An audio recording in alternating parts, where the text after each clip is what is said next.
Oi, pessoal. Eu espero que vocês estejam bem, bem mesmo. Nós vamos agora iniciar a nossa 18ª aula, o primeiro vídeo do Formação do Sistema Internacional, e o tema é o pós-guerra e a hegemonia dos Estados Unidos. Essas 3 últimas aulas versam sobre alguns aspectos da transformação que o mundo sofreu após não apenas a Segunda Guerra Mundial, mas eu sempre digo, os 30 anos, ou Segunda Guerra dos 30 anos, 1914 e 1945. Esse período que engloba, vale sempre repetir, a Primeira Guerra Mundial, 1914-18, a gripe espanhola que tomou conta do mundo, a disputa na Europa na crise do pós-guerra, as economias arrebentadas, a humilhação imposta pelo Tratado de Versalhes para a Alemanha, a tentativa de construção de um fórum internacional que era a Liga das Nações, que não funcionou a contento, a crise de 29, depois, que tem um contágio em praticamente quase todas as economias do mundo, tirando a União Soviética, mas com maior ou menor intensidade, mas que ela atinge as economias dos países centrais de maneira muito forte, e a crise dos anos 30, que opõe em vários países o fascismo, a democracia liberal e as forças socialistas e comunistas. E a eclosão da Segunda Guerra Mundial a partir de 39 até 45. É o período dos últimos século e meio mais devastador em termos humanos, devastador em termos sociais, econômicos e culturais, e também aquele que mexe com as camadas mais profundas da estruturação do sistema internacional.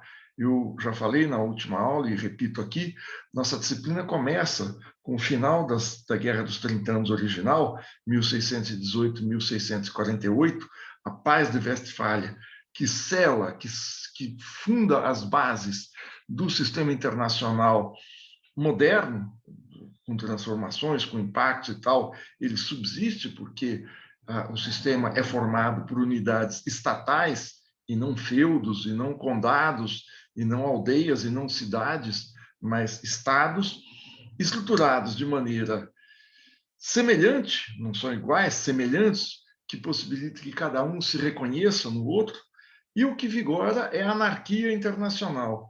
E a disputa sempre foi, eu digo, a partir do Congresso de Viena, que foi uma coisa mal feita, mas a partir do início do século XX, de maneira mais efetiva, uma maneira de disciplinar a anarquia do sistema. Ou seja, aquilo que o Hadley Bow fala com uma certa ironia, ter ordem na anarquia, ordem no sistema internacional.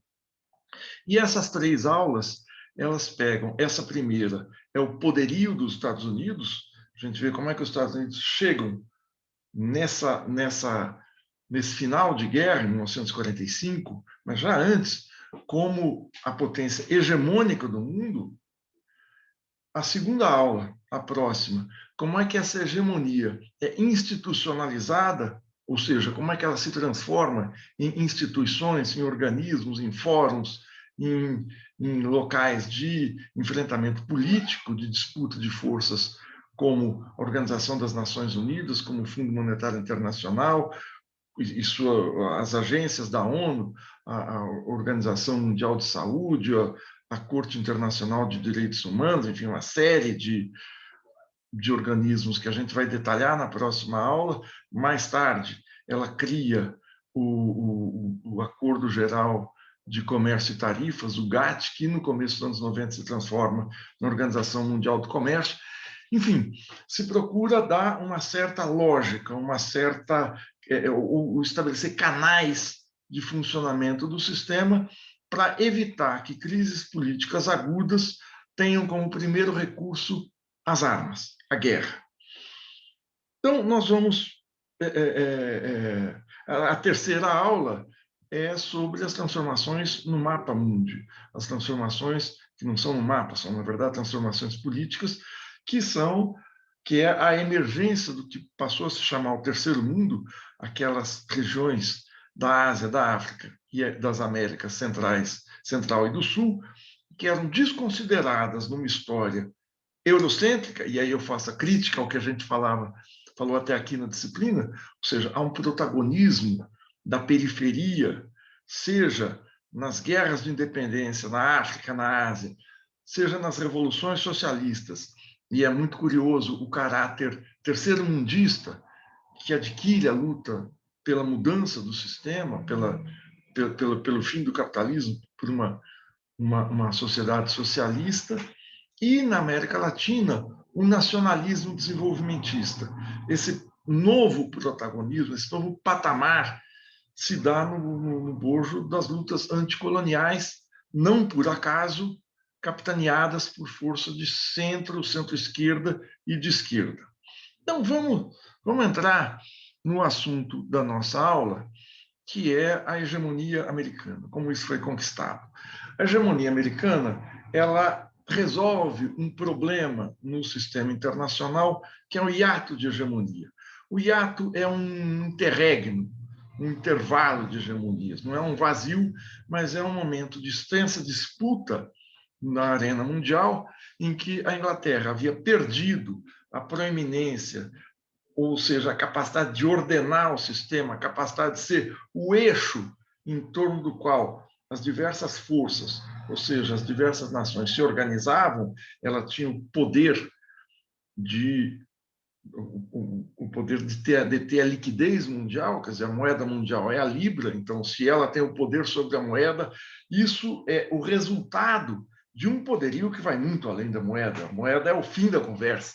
Ela sacramenta algo que já vem do poderio militar, do poderio no comércio, do poderio cultural, do poderio da dominação territorial, do poderio de ser uma metrópole colonial e do poderio de ter uma relação imperial, que às vezes não é de colônia territorial, com vastas partes do mundo, como ela tinha com a América Latina toda, praticamente. Então, é como se a gente pudesse dizer o seguinte: a Inglaterra, mais que a Inglaterra, a Grã-Bretanha, né, os 4 países que formam a ilha, e suas colônias, tinham um poder de agenda sobre o mundo, de pautar os caminhos pelos quais o mundo percorreria o seu desenvolvimento. Essa capacidade de impor foi, como a gente já viu várias vezes, já falei, foi começar a ser contestada a partir de 1870, com a unificação alemã, mas também com a entrada em cena dos Estados Unidos como uma fortíssima potência industrial, que chega na virada do século como a maior força manufatureira do mundo, da grande indústria, do grande monopólio, dos grandes bancos, sem que fosse hegemônica. Essa é uma distinção que a gente sempre tem que fazer, de você ser o mais rico e não ser hegemônico. A China, hoje, é o país que está para e passo com os Estados Unidos e ultrapassa em algumas áreas de alta tecnologia, do 5G, até na força militar, a China vem aceleradamente montando uma força militar. Lembremos sempre, a China é um império que sempre se colocou organizando o seu território, ela não se expande para fora, como os Estados Unidos, como Portugal, como a Espanha, como a França napoleônica, como a Inglaterra. A China consolidou o seu território interno. E muito recentemente, há coisa de 20 anos, ou seja, historicamente é nada, o tempo em que a China começa a se expandir para fora das suas fronteiras, começa a constituir um exército que já era grande, mas um exército com poder de intervenção fora, uma força aérea com poder ofensivo muito maior, uma força naval também poderosa. E essa situação em que você é o mais rico, não a China ainda não é o mais rico, mas você é o mais rico, o mais poderoso em algumas áreas, e ainda não é o hegemônico, ou seja, o que tem o poder de pautar o mundo, de ser a força, desde a força moral, a força ética, moral, mas tem que ter a força militar, a força financeira. Esse intervalo é dramático, porque é o intervalo da Segunda Guerra dos 30 anos. E a gente tem, no pós-guerra, no texto, se a gente for olhar o texto do Perry Anderson e os textos do Eric Hobsbawm, a gente vê o seguinte: há uma mudança de alianças no pós-guerra. A aliança da Segunda Guerra Mundial, as alianças estabelecidas para derrotar o nazifascismo, ou seja, o eixo Roberto, o eixo Roma, Berlim, Tóquio, o eixo Alemanha, Itália e Japão, mas esse eixo tem um núcleo, que é a Alemanha, que é Berlim. A aliança feita é uma aliança absolutamente inusitada na história. Aí a gente pode falar de um ponto totalmente fora da curva, que a gente tinha forças totalmente contrárias atuando juntas. Quais são as forças contrárias? Estados Unidos, uma potência imperial que exerce a sua função imperial desde o final do século XIX, com a Guerra Hispano-Americana, em que ela invade Cuba para arrancar Cuba, a última colônia espanhola, em 1898. Os Estados Unidos invadem as Filipinas também na virada do século. Os Estados Unidos, no início do século XX, a partir de 1908, invade a Nicarágua. Tem se estabelece a América Latina e alguns pedaços da Ásia como parte do seu quintal, parte da sua dominação. Isso é sacramentado pelo Theodore Roosevelt, que governou os Estados Unidos de 1902 a 1910. Em 1904, o Roosevelt, na sua mensagem ao Congresso, estabelece o corolário Roosevelt, que é o seu poder hegemônico sobre a América Latina. Então, os Estados Unidos estão construindo ao longo do século XX. Eles não aparecem no segundo pós-guerra como hegemônico. Mas, mais do que tudo, os Estados Unidos foram oponentes fortes, sem intervir, mas oponentes fortes, até intervindo, né? A Constituição da União Soviética, assim como a Inglaterra, tanto a Inglaterra quanto os Estados Unidos, quanto a França, mandaram exércitos em 1919, 1918, 1920, para se contrapor ao poder soviético, para auxiliar o Exército Branco, o exército dos czares. Então, durante a guerra, antes da guerra, nos anos 30, o Roosevelt simpatizava com o Mussolini, simpatizava com a organização da economia italiana, com a recuperação, embora a Itália fosse um país periférico à Europa, com ele ter conseguido impor uma disciplina ao país, uma disciplina produtiva, e fazer o país voltar a crescer mais ou menos rápido. O Churchill admirava profundamente o desempenho da economia alemã, que sai daquela situação de estagnação, de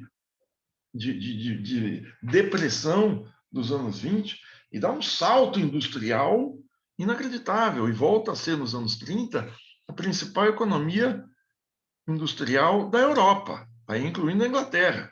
Então, a simpatia o flerte que tem com a Alemanha, tanto que a Inglaterra, quando a Alemanha anexa os Sudetos, aquele território da Tchecoslováquia com população germânica, que eu falei na aula passada, o primeiro-ministro não era o Churchill, era o Neville Chamberlain. A Inglaterra foi totalmente condescendente com essa invasão alemã, porque, no fundo, existia algum tipo. O nazismo não é um regime que ataca a propriedade privada, ele ataca a propriedade privada dos fracos, do que ele considera fracos, dos judeus, dos eslavos, dos povos que eles invadem. Mas ele não é anticapitalista, é uma economia capitalista com forte intervenção estatal. Manteve os monopólios, o Krupp e a Siemens, funcionando na Alemanha. Então, não estava aí uma contradição sistêmica. Mas com a União Soviética era algo oposto. A União Soviética queria não só acabar com a propriedade privada, mas superar o capitalismo, e era fazer desse um regime internacionalista, ou seja, que não deveria ficar apenas na União Soviética, mas se expandir, como se expandiu pela Europa, se expandiu pela Polônia, pela Romênia, pela Tchecoslováquia, pela Hungria, pela Albânia, pela Iugoslávia, pela Romênia, e em 1949 a Revolução Chinesa mostra que a capacidade, não de exportação da Revolução, mas de rebelião, levava os rebeldes com o capitalismo, com a exploração da periferia, ao socialismo. Então, a Rússia, a União Soviética, era antípoda, antítese do que eram os Estados Unidos e Inglaterra. E, no entanto, graças às habilidades excepcionais da diplomacia soviética, Stalin, Molotov e tal, mas também da agressão nazista à Grã-Bretanha, os bombardeios em 1940, como a gente viu em Londres, e a provocação que eles fazem no final de 1941, que declaram guerra aos Estados Unidos, a aliança entre contrários é algo inacreditável. A gente fala, os Estados Unidos, os aliados na Segunda Guerra, mas essa é uma construção de alianças, de frente ampla, impressionante. E essa aliança, quando se aproxima o final da guerra, quando a Alemanha está chegando a Berlim, em maio de 1945, quando a Alemanha está derrotada, imediatamente os Estados Unidos, 4 dias depois, rompem com um acordo militar com a União Soviética, porque aí o jogo passou a ser outro. Acabou a ameaça alemã, acabou a ameaça nazista, existe uma ameaça sistêmica do outro lado do mundo. Eu paro por aqui e volto já já no próximo vídeo.